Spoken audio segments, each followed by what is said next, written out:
This channel does not promote any violence, harmful, or illegal activities. All content provided by this channel is meant for an educational and information purpose only. এই মণ্ডল সভাপতিকে মানছি না মানব না এই স্লোগানে ওই মণ্ডল সভাপতির বিরুদ্ধে এলাকায় বিক্ষোভ দেখাচ্ছেন বিজেপি কর্মী সমর্থকেরা। বিষ্ণুপুরের ঘটনা, বিজেপির তরফ থেকে ইতিমধ্যেই বেশ কিছু কর্মী সমর্থক এলাকারই মণ্ডল সভাপতির বিরুদ্ধে স্লোগান।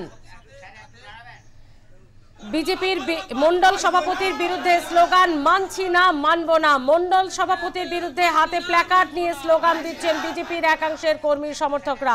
বিষ্ণুপুরের এই ঘটনা, মণ্ডল সভাপতির বুথে এই ঘটনায় খানিকটা অস্বস্তিতে জেলা নেতৃত্ব।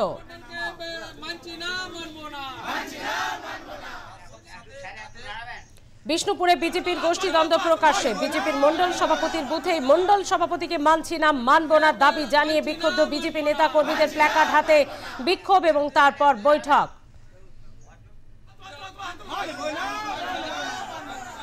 16 তারিখে বিষ্ণুপুরে সাংগঠনিক জেলা বিজেপির বিভিন্ন মণ্ডল সভাপতির নাম ঘোষণা হয়েছে। তার মধ্যে এখানেও নতুন মণ্ডল সভাপতি নাম ঘোষণা হয়েছে। এই মণ্ডল সভাপতিকে মানছি না মানব না। মণ্ডল সভাপতি বা জেলা সভাপতি নিয়ে ইতিমধ্যে আমরা দেখেছি বেশ কয়েকটি জায়গাতে কিন্তু বিজেপির অন্দরে ক্ষোভ দানা বেঁধেছে। কোথাও তা প্রকাশ্যে এসেছে, কোথাও বা তা অন্দরেই রয়েছে।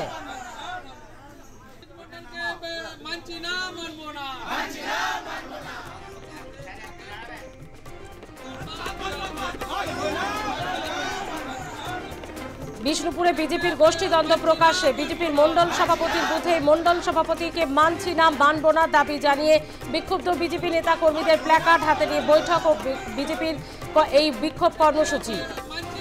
ইতিমধ্যেই জেলা সভাপতি নিয়োগ হয়েছে, তার মধ্যে 4 বিধায়ককে সরানো হয়েছে জানিয়ে ইতিমধ্যে অন্দরে বেশ কিছু ক্ষোভ রয়েছে। তবে বিষ্ণুপুরের এই ঘটনা কেন তারা নতুন মণ্ডল সভাপতিকে মানবেন না, কথা বলবো। আমাদের সঙ্গে রয়েছে আমাদের প্রতিনিধি মিলন কর্মকার। মিলন, বিক্ষুব্ধ বিজেপি নেতা কর্মীরা তারা কি বলছেন, কি চাইছেন, কেন তারা এই মণ্ডল সভাপতিকে মানবেন না? দেখো, তাদের মূলত কথা হচ্ছে যে তিনি নাকি তৃণমূলের সাপোর্টার, তিনি তলায় তলায় তৃণমূলকে সাপোর্ট করেন। তাই তারা যে ঘরের মধ্যে চোর সেটাকে রাখতে চান না। কারণ যে সকল তথ্য বা যে রকম পরিকল্পনা বা বিজেপির মধ্যে যে সকল আলোচনা হয় বা হবে সেই তথ্য পাচার করে দেবে এই যে মণ্ডল সভাপতি, তার জন্যই তাকে মানছে না বলে তাই এই স্লোগান মূলত উঠেছে।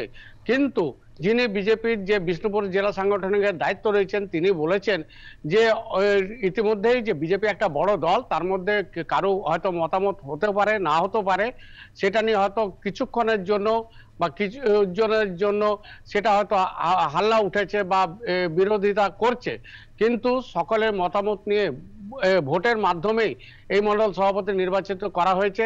তারা যদি এইটা না মানতে চান নিশ্চয়ই তাদের ঊর্ধ্বতন রাজ্য যারা নেতৃত্বে রয়েছে তাদের কাছে পাঠাবেন এবং তারপরে আলোচনার মাধ্যমে মিটে যাবে বলে তিনি জানিয়েছেন।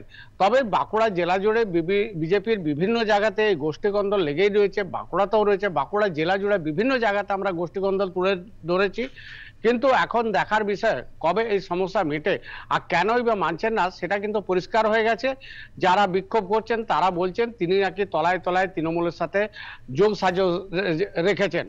কারণ আজকে যদি বিজেপির মধ্যে যা কথাবার্তা হয়, যা আলোচনা হয়, তা নাকি সেই মণ্ডল সভাপতি পাচার করে দেয় এবং তা জানিয়ে দেয়, ফলে তাদের যে লড়াইয়ের রাস্তাটা সেটাতে কিন্তু বাধা হয়ে দাঁড়ায় বা কাটা পড়ে যায় এবং যে বিরোধী দল যারা রয়েছে তারা কিন্তু সেই তথ্য হাতে পেয়ে যাওয়ার ফলে তাদের লড়াইয়ের ক্ষেত্রে একটা বিভীষণের কাজ যে করছে এই মণ্ডল সভাপতি, তার জন্যই তাকে তারা মানছে না বা মানব না বলেই এই মিছিল বা বিক্ষোভ কর্মসূচি নিয়েছে ইতিমধ্যে বিষ্ণুপুর জেলা সাংগঠনিক কার্যালয়ের কাছে।